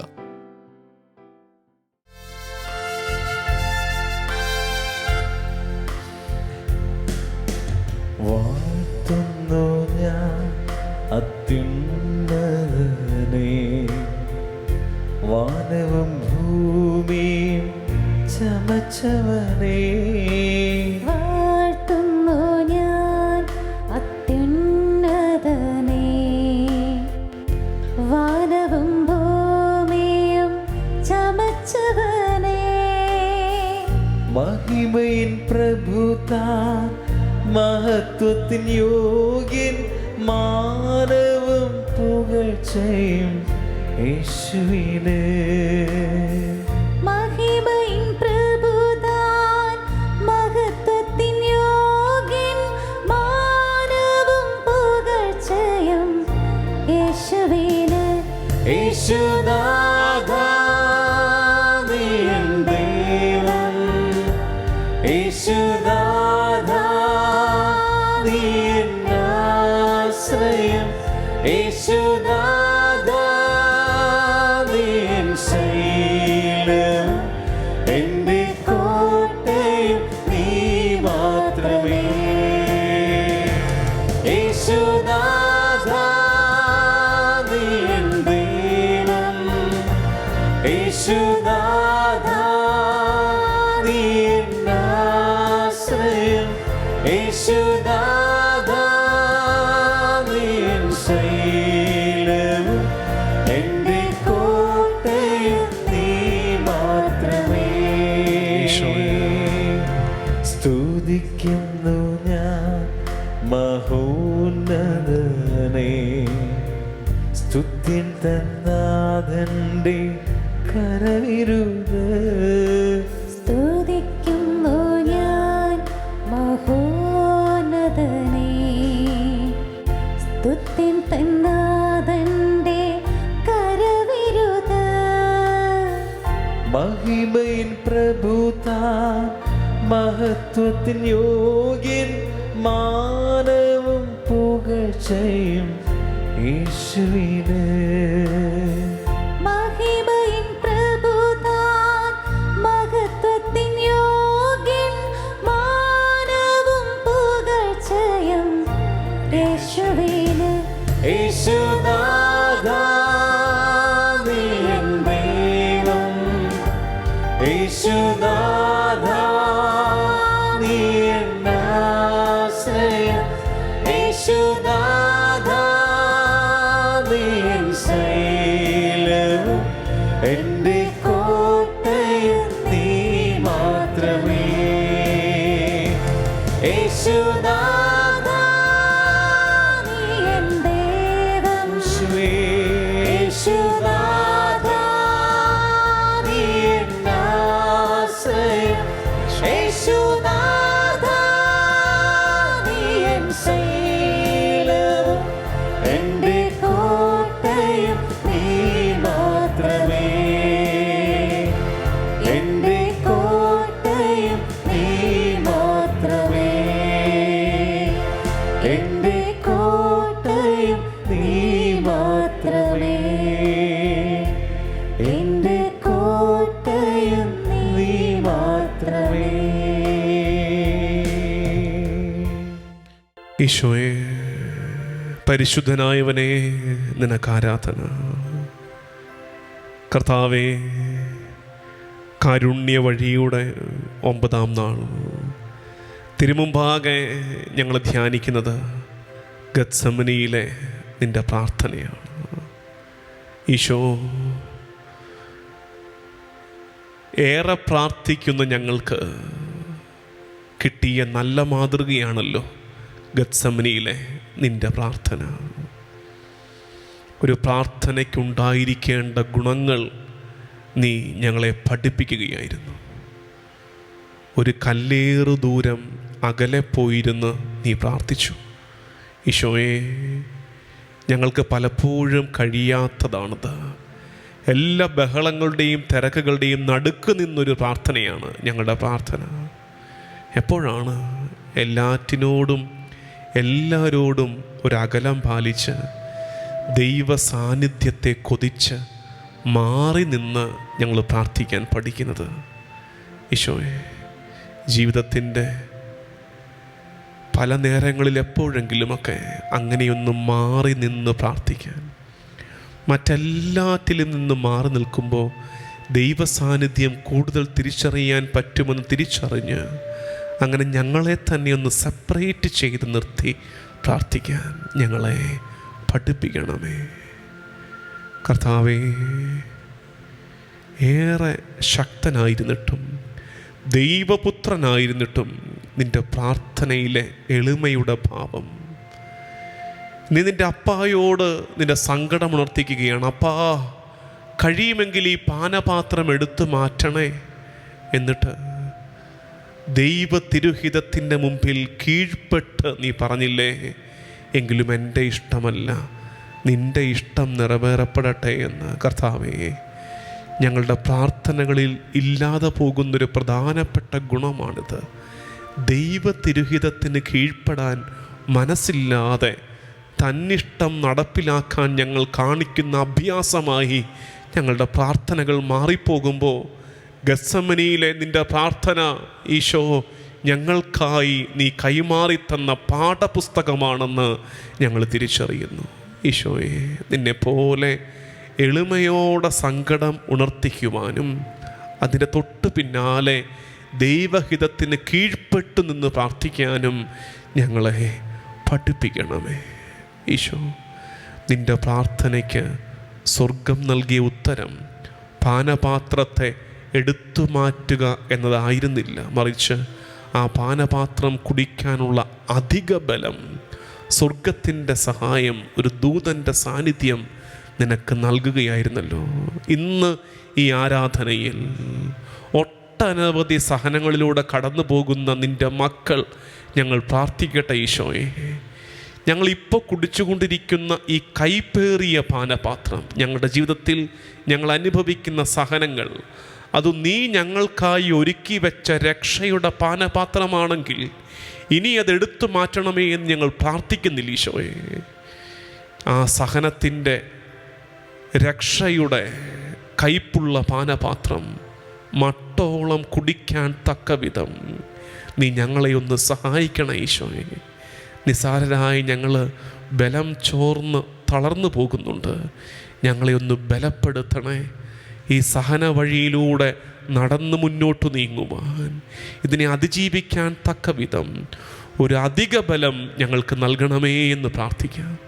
ദൈവജനമേ, നമുക്ക് മുട്ടിന്മേലായിരുന്ന് ഇരുകരങ്ങളും ചെറുതായി ഉയർത്തി ഒരല്പനേരം ഈശോയെ സ്തുതിച്ചു പ്രാർത്ഥിക്കുകയാണ്. സ്തുതിച്ചു പ്രാർത്ഥിക്കുമ്പോൾ നമ്മൾ ചോദിച്ചു വാങ്ങിക്കുന്ന നിയോഗം എന്തെന്നോ, ഇനി നമുക്ക് പ്രാർത്ഥിക്കേണ്ട കർത്താവെ എല്ലാ സഹനവും മാറിപ്പോട്ടെ എന്ന്, മറിച്ച് പ്രാർത്ഥിക്കണം കർത്താവെ നിൻ്റെ തിരഹിതമായ സഹനങ്ങൾ ഇനി തട്ടിത്തൂകി പോകാതിരിക്കട്ടെ. ഈ സഹനത്തിൻ്റെ പാനപാത്രത്തിൻ്റെ താഴെയാണ് രക്ഷ നീ എടുത്തു വച്ചിരിക്കുന്നത് തിരിച്ചറിഞ്ഞ് ഇത് മട്ടോളം ഒരു വറ്റുപോലും ബാക്കിയില്ലാതെ കുടിച്ചു തീർക്കാൻ തക്ക വിധം ഞങ്ങൾക്ക് നീ ഒന്ന് ബലം നൽകിയാൽ മതി. യേശുനാഥ, നീ എൻ്റെ ആശ്രയം. യേശുനാഥ, നീ ഞങ്ങളുടെ കോട്ടയാണ്. യേശുനാഥ, നീ ഞങ്ങളുടെ അഭയശിലയാണ്. നീ ഞങ്ങളുടെ ആശ്രയമാണ്. നമുക്കൊരല്പനേരം ഈശോയെ സ്തുതിച്ച് പ്രാർത്ഥിക്കാം. കുടുംബങ്ങളിൽ ദൈവസ്തുതി ഉയരട്ടെ. എല്ലാ ഭവനങ്ങളിൽ നിന്ന് പ്രാർത്ഥന ഉയരട്ടെ. ഈശോയെ ആരാധന ആരാധന ആരാധന ആരാധന ആരാധന. ഓ കർത്താവേ, നിനക്ക് മഹത്വം മഹത്വം മഹത്വം മഹത്വം. ഈശോയെ ആരാധന ആരാധന ആരാധന ആരാധന ആരാധന ആരാധന. Hallelujah hallelujah hallelujah. കരങ്ങൾ ഉയർത്തി പാടി പ്രാർത്ഥിക്കാം. യേശുനാഥ, നീ എൻ ദൈവം. യേശുനാഥ, നീ എൻ ദൈവം. യേശുനാഥ, നീ എൻ ആശ്രയം. യേശുനാഥ, നീ എൻ ശൈലവും എൻ്റെ കോട്ടയും നീ മാത്രം. യേശുനാഥ, നീ എൻ ദൈവം. യേശുനാഥ, നീ എൻ ദൈവം. യേശുനാഥ, നീ എൻ ആശ്രയം. യേശുനാഥ, നീ എൻ ശൈലവും എൻ്റെ കോട്ടയും നീ മാത്രമേ. നമ്മൾ കടന്നു പോകുന്ന എല്ലാ സഹനാനുഭവങ്ങളെയും കർത്താവിൻ്റെ കുരിശോട് ചേർത്ത് വെച്ച് കരുണയുടെ ജപമാല ഭക്തിയോടെ നമുക്ക് ചൊല്ലി പ്രാർത്ഥിക്കാം.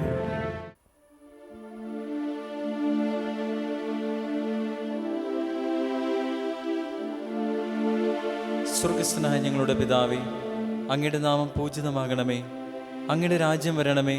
അങ്ങയുടെ തിരുമനസ് സ്വർഗത്തിലെ പോലെ ഭൂമിയിലുമാകണമേ. വേണ്ടുന്ന ആഹാരം ഇന്ന് ഞങ്ങൾക്ക് തരണമേ. ഞങ്ങളോട് തെറ്റ് ചെയ്യുന്നവരോട് ഞങ്ങൾ ക്ഷമിക്കുന്നത് പോലെ ഞങ്ങളുടെ തെറ്റുകൾ ഞങ്ങളോട് ക്ഷമിക്കണമേ. ഞങ്ങളെ പ്രലോഭനത്തിൽ ഉൾപ്പെടുത്തരുതേ, തിന്മയിൽ നിന്ന് ഞങ്ങളെ രക്ഷിക്കണമേ. ആമേൻ. നന്മ നിറഞ്ഞ മറിയമേ, സ്വസ്തി, കർത്താവ് അങ്ങയുടെ കൂടെ സ്ത്രീകളിൽ അങ്ങ് അനുഗ്രഹിക്കപ്പെട്ടവളാകുന്നു. അങ്ങയുടെ ഉദരത്തിൻ ഫലമായി യേശു അനുഗ്രഹിക്കപ്പെട്ടവനാകുന്നു. പരിശുദ്ധ മറിയമേ, തമ്പുരാന്റെ അമ്മേ, പാപികളായ ഞങ്ങൾക്ക് വേണ്ടി ഇപ്പോഴും ഞങ്ങളുടെ മരണസമയത്തും തമ്പുരാനോട് അപേക്ഷിക്കണമേ. ആമേൻ. വിശ്വാസ പ്രമാണം.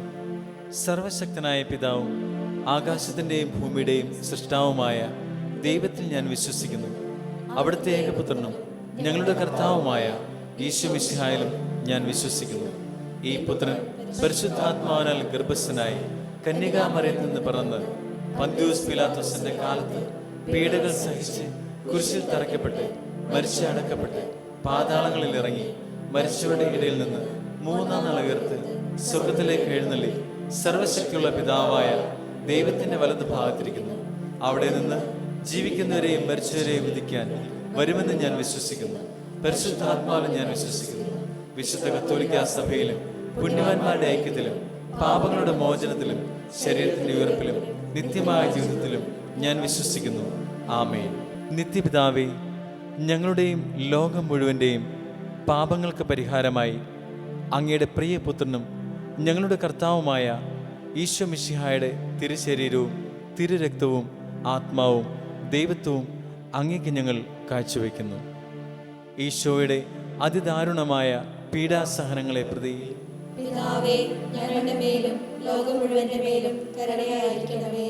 ഈശോയുടെ അതിദാരുണമായ പീഡാസഹനങ്ങളെ പ്രതി പിതാവേ, ഞങ്ങളുടെ മേലും ലോകം മുഴുവന്റെ മേലും കരുണയായിരിക്കണമേ. ഈശോയുടെ അതിദാരുണമായ പീഡാസഹനങ്ങളെ പ്രതി പിതാവേ, ഞങ്ങളുടെ മേലും ലോകം മുഴുവന്റെ മേലും കരുണയായിരിക്കണമേ. ഈശോയുടെ അതിദാരുണമായ പീഡാസഹനങ്ങളെ പ്രതി പിതാവേ, ഞങ്ങളുടെ മേലും ലോകം മുഴുവന്റെ മേലും കരുണയായിരിക്കണമേ. ഈശോയുടെ അതിദാരുണമായ പീഡാസഹനങ്ങളെ പ്രതി പിതാവേ, ഞങ്ങളുടെ മേലും ലോകം മുഴുവന്റെ മേലും കരുണയായിരിക്കണമേ. ഈശോയുടെ അതിദാരുണമായ പീഡാസഹനങ്ങളെ പ്രതി പിതാവേ, ഞങ്ങളുടെ മേലും ലോകം മുഴുവന്റെ മേലും കരുണയായിരിക്കണമേ. ഈശോയുടെ അതിദാരുണമായ പീഡാസഹനങ്ങളെ പ്രതി പിതാവേ, ഞങ്ങളുടെ മേലും ലോകം മുഴുവന്റെ മേലും കരുണയായിരിക്കണമേ. ഈശോയുടെ അതിദാരുണമായ പീഡാസഹനങ്ങളെ പ്രതി പിതാവേ, ഞങ്ങളുടെ മേലും ലോകം മുഴുവന്റെ മേലും കരുണയായിരിക്കണമേ. ഈശോയുടെ അതിദാരുണമായ പീഡാസഹനങ്ങളെ പ്രതി പിതാവേ, ഞങ്ങളുടെ മേലും ലോകം മുഴുവന്റെ മേലും കരുണയായിരിക്കണമേ. ഈശോയുടെ അതിദാരുണമായ പീഡാസഹനങ്ങളെ പ്രതി പിതാവേ, ഞങ്ങളുടെ മേലും ലോകം മുഴുവന്റെ മേലും കരുണയായിരിക്കണമേ. പരിശുദ്ധനായ ദൈവമേ, പരിശുദ്ധനായ ബലവാനെ, പരിശുദ്ധനായ അമർത്തനെ, ഞങ്ങളുടെ മേലും ലോകം മുഴുവന്റെ മേലും കരുണയായിരിക്കണമേ. പരിശുദ്ധനായ ദൈവമേ, പരിശുദ്ധനായ ബലവാനെ, പരിശുദ്ധനായ അമർത്തനെ, ഞങ്ങളുടെ മേലും ലോകം മുഴുവന്റെ മേലും കരുണയായിരിക്കണമേ. പരിശുദ്ധനായ ദൈവമേ, പരിശുദ്ധനായ ബലവാനെ, പരിശുദ്ധനായ അമർത്തനെ, ഞങ്ങളുടെ മേലും ലോകം മുഴുവന്റെ മേലും കരുണയായിരിക്കണമേ. നിത്യപിതാവേ, ഞങ്ങളുടെയും ലോകം മുഴുവൻ്റെയും പാപങ്ങൾക്ക് പരിഹാരമായി അങ്ങയുടെ പ്രിയപുത്രനും ഞങ്ങളുടെ കർത്താവുമായ ഈശോ മിശിഹായുടെ തിരുശരീരവും തിരുരക്തവും ആത്മാവും ദൈവത്വവും അങ്ങേക്ക് ഞങ്ങൾ കാഴ്ചവെക്കുന്നു.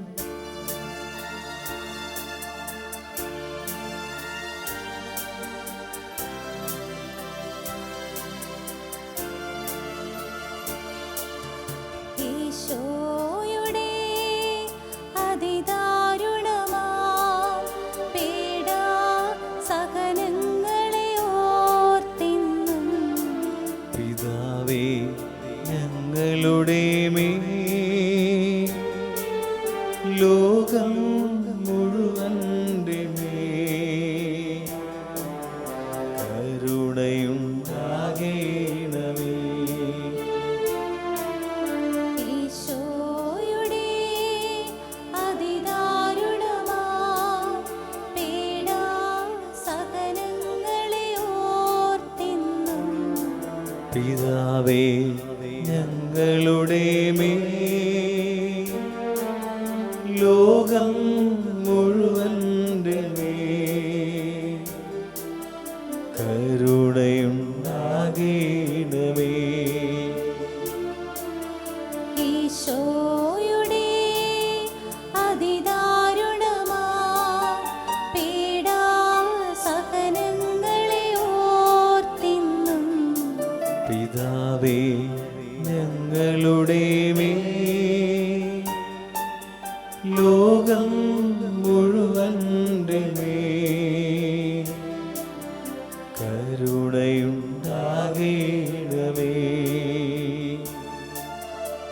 ഈശോയുടെ അതിദാരുണമാം പീഡാസഹനങ്ങളെ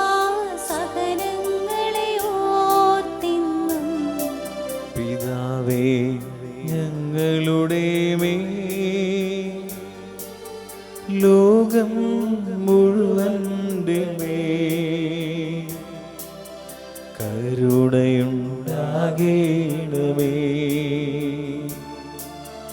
ഈശോയുടെ അതിദാരുണമാം പീഡാസഹനങ്ങളെ ഓർത്തിന്നും പിതാവേ ഞങ്ങളുടെ മേൽ ലോകം മുഴുവൻ്റെ മേൽ കരുണയുണ്ടാകേണമേ. ഈശോയുടെ അതിദാരുണമാ പീഡാസഹനങ്ങളെ ഓർത്തിന്നും പിതാവേ ഞങ്ങളുടെ മേൽ ലോകം മുഴുവൻ്റെ മേൽ കരുണയുണ്ടാകേണമേ.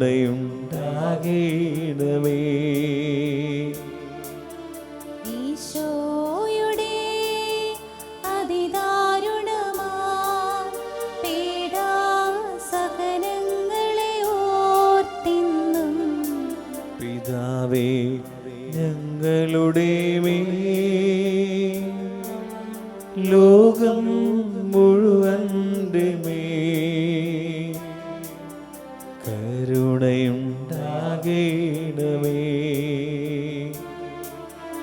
ഈശോയുടെ അതിദാരുണമാ പീഡാസഹനങ്ങളെ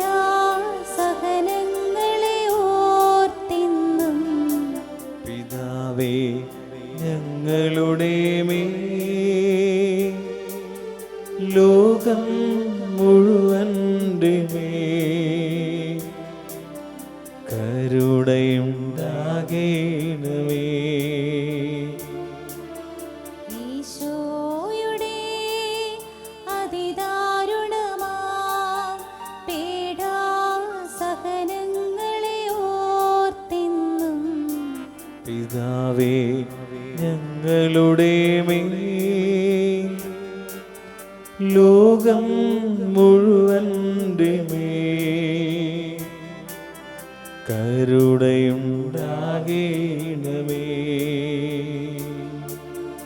ഈശോയുടെ അതിദാരുണമാ പീഡാസഹനങ്ങളെ ഓർത്തിന്നും പിതാവേ ഞങ്ങളുടെ മേൽ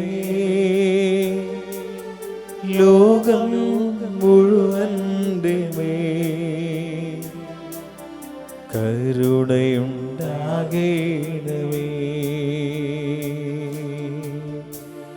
പരിശുദ്ധനായ ദൈവമേ, പരിശുദ്ധനായ ബലവാനേ, പരിശുദ്ധനായ അമർത്യനേ, ഞങ്ങളുടെ മേലും ലോകം മുഴുവൻ്റെ മേലും കരുണയായിരിക്കണമേ.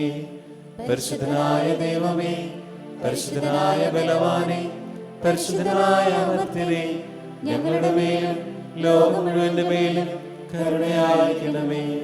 പരിശുദ്ധനായ ദൈവമേ, പരിശുദ്ധനായ ബലവാനേ, പരിശുദ്ധനായ അമർത്യനേ, ഞങ്ങളുടെ മേലും ലോകം മുഴുവൻ്റെ മേലും കരുണയായിരിക്കണമേ.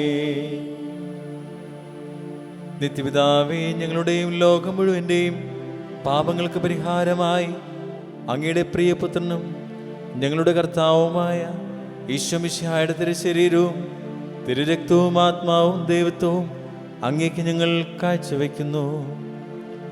ഈശോയുടെ ദാരുണമായ പീഡാസഹനങ്ങളെ പ്രതി പിതാവേ, ഞങ്ങളുടെ മേലും ലോകം മുഴുവന്റെ മേലും കരുണയായിരിക്കണമേ. ഈശോയുടെ ദാരുണമായ പീഡാസഹനങ്ങളെ പ്രതി പിതാവേ, ഞങ്ങളുടെ മേലും ലോകം മുഴുവന്റെ മേലും കരുണയായിരിക്കണമേ. ഈശോയുടെ ദാരുണമായ പീഡാസഹനങ്ങളെ പ്രതി പിതാവേ, ഞങ്ങളുടെ മേലും ലോകം മുഴുവന്റെ മേലും കരുണയായിരിക്കണമേ. ഈശോയുടെ ദാരുണമായ പീഡാസഹനങ്ങളെ പ്രതി പിതാവേ, ഞങ്ങളുടെ മേലും ലോകം മുഴുവന്റെ മേലും കരുണയായിരിക്കണമേ. ഈശോയുടെ ദാരുണമായ പീഡാസഹനങ്ങളെ പ്രതി പിതാവേ, ഞങ്ങളുടെ മേലും ലോകം മുഴുവന്റെ മേലും കരുണയായിരിക്കണമേ. ഈശോയുടെ ദാരുണമായ പീഡാസഹനങ്ങളെ പ്രതി പിതാവേ, ഞങ്ങളുടെ മേലും ലോകം മുഴുവന്റെ മേലും കരുണയായിരിക്കണമേ. ഈശോയുടെ ദാരുണമായ പീഡാസഹനങ്ങളെ പ്രതി പിതാവേ, ഞങ്ങളുടെ മേലും ലോകം മുഴുവന്റെ മേലും കരുണയായിരിക്കണമേ. ഈശോയുടെ ദാരുണമായ പീഡാസഹനങ്ങളെ പ്രതി പിതാവേ ഞങ്ങളുടെ മേലും ലോകം മുഴുവന്റെ മേലും കരുണയായിരിക്കണമേ.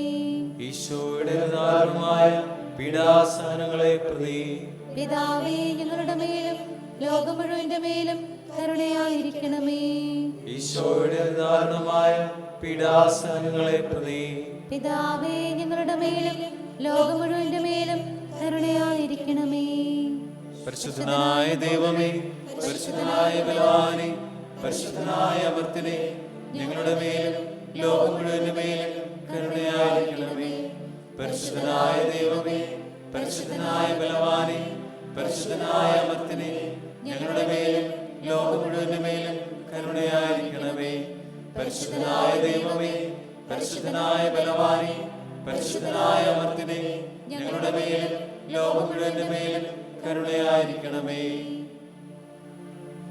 നിത്യപിതാവേ, ഞങ്ങളുടെയും ലോകം മുഴുവന്റെയും പാപങ്ങൾക്ക് പരിഹാരമായി അങ്ങയുടെ പ്രിയപുത്രനും ഞങ്ങളുടെ കർത്താവുമായ ഈശോ മിശിഹായുടെ തിരുശരീരവും തിരുരക്തവും ആത്മാവും ദൈവത്വവും അങ്ങേക്ക് ഞങ്ങൾ കാഴ്ചവെക്കുന്നു. ഈശോയുടെ അതിദാരുണമായ പീഡാസഹനങ്ങളെ പ്രതി പിതാവേ, ഞങ്ങളുടെ മേലും ലോകം മുഴുവന്റെ മേലും കരുണയായിരിക്കണമേ. ഈശോയുടെ അതിദാരുണമായ പീഡാസഹനങ്ങളെ പ്രതി പിതാവേ, ഞങ്ങളുടെ മേലും ലോകം മുഴുവന്റെ മേലും കരുണയായിരിക്കണമേ. ഈശോയുടെ അതിദാരുണമായ പീഡാസഹനങ്ങളെ പ്രതി പിതാവേ, ഞങ്ങളുടെ മേലും ലോകം മുഴുവന്റെ മേലും കരുണയായിരിക്കണമേ. ഈശോയുടെ അതിദാരുണമായ പീഡാസഹനങ്ങളെ പ്രതി പിതാവേ, ഞങ്ങളുടെ മേലും ലോകം മുഴുവന്റെ മേലും കരുണയായിരിക്കണമേ. ഈശോയുടെ അതിദാരുണമായ പീഡാസഹനങ്ങളെ പ്രതി പിതാവേ, ഞങ്ങളുടെ മേലും ലോകം മുഴുവന്റെ മേലും കരുണയായിരിക്കണമേ. ഈശോയുടെ അതിദാരുണമായ പീഡാസഹനങ്ങളെ പ്രതി പിതാവേ, ഞങ്ങളുടെ മേലും ലോകം മുഴുവന്റെ മേലും കരുണയായിരിക്കണമേ.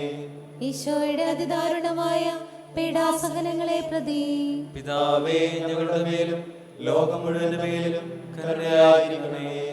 ഈശോയുടെ അതിദാരുണമായ പീഡാസഹനങ്ങളെ പ്രതി പിതാവേ, ഞങ്ങളുടെ മേലും ലോകം മുഴുവന്റെ മേലും കരുണയായിരിക്കണമേ. ഈശോയുടെ അതിദാരുണമായ പീഡാസഹനങ്ങളെ പ്രതി പിതാവേ, ഞങ്ങളുടെ മേലും ലോകം മുഴുവന്റെ മേലും കരുണയായിരിക്കണമേ. ഈശോയുടെ അതിദാരുണമായ പീഡാസഹനങ്ങളെ പ്രതി പിതാവേ, ഞങ്ങളുടെ മേലും ലോകം മുഴുവന്റെ മേലും കരുണയായിരിക്കണമേ. പരിശുദ്ധനായ ദൈവമേ, പരിശുദ്ധനായ ബലവാനെ, പരിശുദ്ധനായ അമർത്തിനെ, ഞങ്ങളുടെ മേലും ലോകം മുഴുവന്റെ മേലും കരുണയായിരിക്കണമേ. പരിശുദ്ധനായ ദൈവമേ, പരിശുദ്ധനായ ബലവാനെ, പരിശുദ്ധനായ അമർത്തിനെ, ഞങ്ങളുടെ മേലും ലോകം മുഴുവന്റെ മേലും കരുണയായിരിക്കണമേ. പരിശുദ്ധനായ ദൈവമേ, പരിശുദ്ധനായ ബലവാനെ, പരിശുദ്ധനായ അമർത്തിനെ, ഞങ്ങളുടെ മേലും ലോകം മുഴുവന്റെ മേലും കരുണയായിരിക്കണമേ. നിത്യപിതാവേ, ഞങ്ങളുടെയും ലോകം മുഴുവന്റെയും പാപങ്ങൾക്ക് പരിഹാരമായി അങ്ങയുടെ പ്രിയപുത്രനും ഞങ്ങളുടെ കർത്താവുമായ ഈശോ മിശിഹായുടെ തിരുശരീരവും തിരുരക്തവും ആത്മാവും ദൈവത്വവും അങ്ങേക്ക് ഞങ്ങൾ കാഴ്ചവെക്കുന്നു.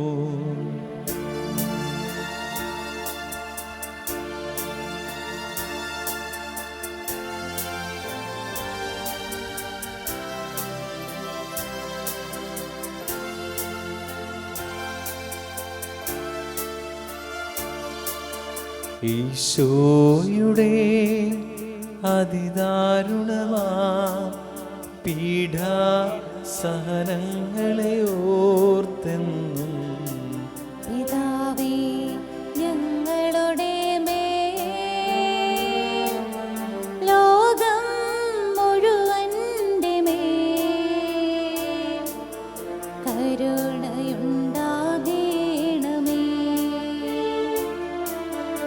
ഈശോയുടെ അതിദാരുണമാ പീഡാ സഹനങ്ങളെ ഓർത്തെന്നും പിതാവേ ഞങ്ങളുടെ മേൽ ലോകം മുഴുവന്റെ മേൽ കരുണയുണ്ടാകണമേ.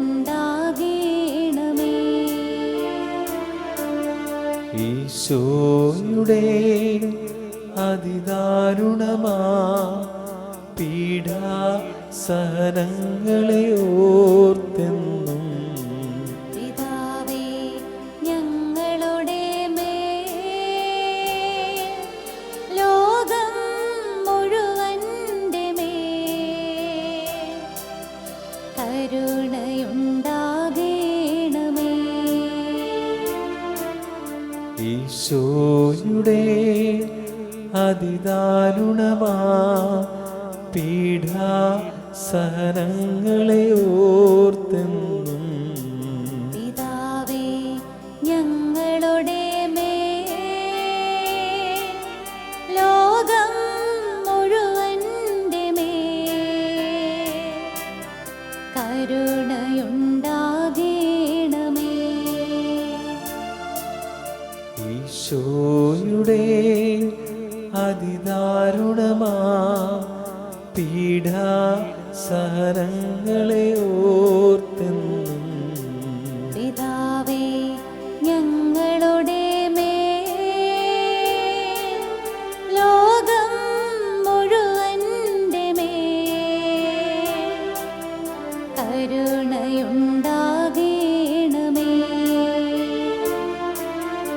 ഈശോയുടെ അതിദാരുണമാ പീഡാ സഹനങ്ങളെ ഓർത്തെന്നും പിതാവേ ഞങ്ങളുടെ മേൽ ലോകം മുഴുവന്റെ മേൽ കരുണയുണ്ടാകേണമേ. ഈശോയുടെ അതിദാരുണമാ പീഡാ സഹനങ്ങളെ ഓർത്തെന്നും പിതാവേ ഞങ്ങളുടെ മേൽ ലോകം മുഴുവന്റെ മേൽ കരുണയുണ്ടാകേണമേ. ഈശോയുടെ അതിദാരുണമാ പീഡാ സഹനങ്ങളെ ഓർത്തെന്നും പിതാവേ ഞങ്ങളുടെ മേൽ ലോകം മുഴുവന്റെ മേൽ കരുണയുണ്ടാകേണമേ. ഈശോയുടെ അതിദാരുണമാ പീഡാ സഹനങ്ങളെ ഓർത്തെന്നും പിതാവേ ഞങ്ങളുടെ മേൽ ലോകം മുഴുവന്റെ മേൽ കരുണയുണ്ടാകേണമേ.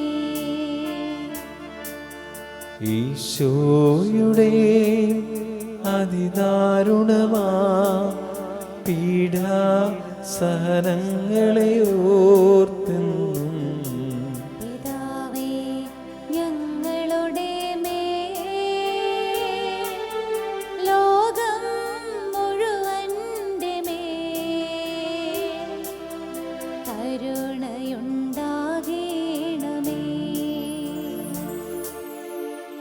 പരിശുദ്ധനായ ദൈവമേ, പരിശുദ്ധനായ ബലവാനെ, പരിശുദ്ധനായ അമർത്യനെ, ഞങ്ങളുടെ മേലും ലോകം മുഴുവന്റെ മേലും കരുണയായിരിക്കണമേ.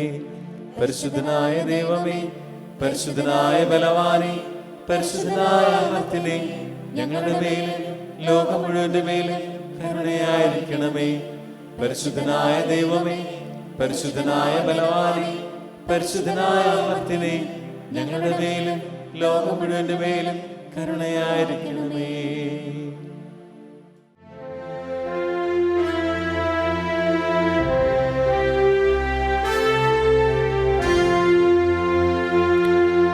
കരുണാമയനേ, ക്രൂശിതനേ,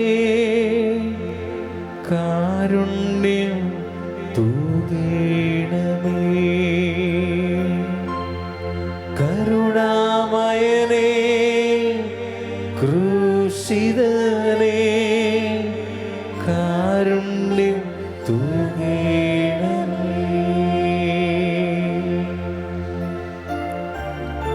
ഞെരുക്കങ്ങളെ അതിജീവിക്കാൻ, കഷ്ടദുരിതങ്ങളുടെ മുമ്പിൽ തോറ്റുപോകാതെ മുന്നോട്ട് ശ്രദ്ധയോടെ കർത്താവിൻ്റെ കൈപിടിച്ച് ഓരോ ചുവടും വയ്ക്കുവാൻ തക്കവിധം ഒരധിക ബലം, സ്വർഗത്തിൻ്റെ അധിക കരുത്ത് ഞങ്ങൾക്ക് സമ്മാനിക്കണമേ എന്ന് പ്രാർത്ഥിച്ച് ഈശോയുടെ ആശീർവാദം നമുക്ക് സ്വീകരിക്കാം.